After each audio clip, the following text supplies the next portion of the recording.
सपा सांसद डिंपल यादव ने कहा कि आप जानते हैं आपका वोट खिसकता जा रहा है, इसलिए आप भ्रम फैलाने के लिए संशोधन बिल लेकर आए हैं। आपका केवल एक ही लक्ष्य है, जो जातीय जनगणना का डाटा आएगा आप उससे भागना चाह रहे हैं। जब आप अल्पमत में दिखाई दे रहे हैं क्योंकि आप जानते हैं कि आपका जो वोट है वो खिसकता जा रहा है कहीं ना कहीं, तो आप इस तरह का भ्रम फैलाने के लिए ये संशोधन बिल लेकर आए हैं, क्योंकि आपका केवल एक ही लक्ष्य है कि जो डेटा, जो कास्ट सेंसस का डेटा, जो जातिगत जनगणना का जो डेटा आएगा, जिससे सबकी भागीदारी सुनिश्चित होगी, निश्चित होगी, आप इससे भागना चाह रहे हैं और आप डिलिमिटेशन की प्रक्रिया से इसीलिए सेंसस को हटाना चाहते हैं या 20 या 25 साल के सेंसस का आप प्रयोग करना चाहते हैं। आप कहते हैं आप महिलाओं की हितैषी है, आप महिलाओं के बारे में सोचते हैं, लेकिन आज जब मैं यहाँ खड़ी हुई हूँ और जब पिछले कुछ दिनों पहले जब संसद चला और जब कैफ बिल आया, central arm forces police bill आया, तब आपने जो शहीद हुए, जिन्होंने हमारे देश के लिए बलिदान दिया, जिन्होंने हमारे देश के लिए जो शहीद हुए हैं, आपने उनको शहीद तक का दर्जा नहीं दिया। आपने उन शहीदों की महिलाओं के बारे में, उनके बच्चों के बारे में नहीं सोचा।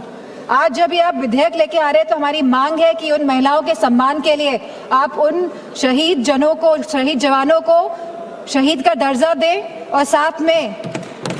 आप उन्हें पेंशन देने का भी कार्य करें। अब जब महिलाओं की बात हो रही है तो आंगनवाड़ियों को क्यों छोड़ रहे हैं आप आंगनवाड़ियों को भी, जो इतने साल से संघर्ष कर रही है, जो गांव-गांव में संघर्ष कर रही है, आप उनको भी उनका मानदेय बढ़ाने का कार्य करें। जहां आप वाकई में चाहते हैं अगर महिलाएं सशक्त बने तो आप उनकी शिक्षा में ध्यान दीजिए। अध्यक्ष महोदय, यूपी में तो गांव-गांव में स्कूल बंद किए जा रहे हैं, प्राइमरी स्कूल्स को बंद किया जा रहा है बिना कुछ सोचे, बिना कुछ समझे। और स्वास्थ्य के जो हालात हैं और जो पोषण की जो व्यवस्था है उत्तर प्रदेश में, मैं समझती हूँ पूरी तरह से उत्तर प्रदेश की व्यवस्था ध्वस्त है। और सुरक्षा और महिलाओं के सम्मान की तो बात क्या ही करी जाए।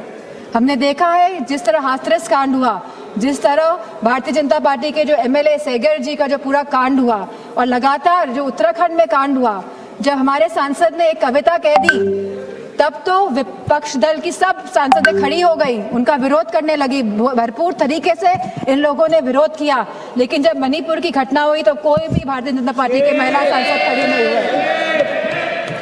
जब उत्तराखंड में 19 साल की लड़की को मार दिया गया, अंकिता भंडारी को, तब भारतीय जनता पार्टी की कोई भी महिला सांसद खड़ी नहीं हुई। पुरुषों से तो हमें उपेक्षा नहीं है, लेकिन कम से कम महिलाओं से तो हम ये उम्मीद करते हैं कि वो एटलीस्ट महिलाओं के लिए तो खड़ी हों।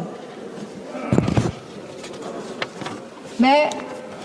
जो ये मोह में है, सत्ता के जो मोह हो गया है भारतीय जनता पार्टी को, जो छोड़ना नहीं चाहते हैं और जिस तरह से डिलिमिटेशन लाना चाहते हैं, जिस तरह से जातिगत जनगणना नहीं कराना चाहते हैं, जिस तरह से ये लोग चाहते हैं कि सत्ता में बने रहे लेकिन गरीबों को, पिछड़ों को, दलितों को उनका हक, सम्मान, अधिकार नहीं दे। तो मैं कहना चाहती हूँ, क्योंकि कल प्राइम मिनिस्टर जी ने जिक्र किया था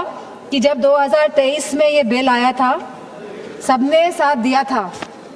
और तब साथ देने पे भी उनकी सरकार आई, लेकिन वो ये ना भूलें कि जब 2023 में बिल पास हुआ था, 2024 में इनकी सरकार आई थी, तो पहले पूर्ण बहुमत की सरकार थी और अभी कौन सी सरकार है? अभी सहयोगियों के साथ इनकी सरकार बनी हुई है और अब दोबारा ये बिल लेके आ रहे हैं एक भ्रम फैलाने के लिए, एक इस तरह की भूमिका बनाने के लिए। लेकिन अब जब 2029 में जब चुनाव दोबारा आएंगे तो मेरा पूरा मानना है कि भारतीय जनता पार्टी की सरकार जाने वाली है।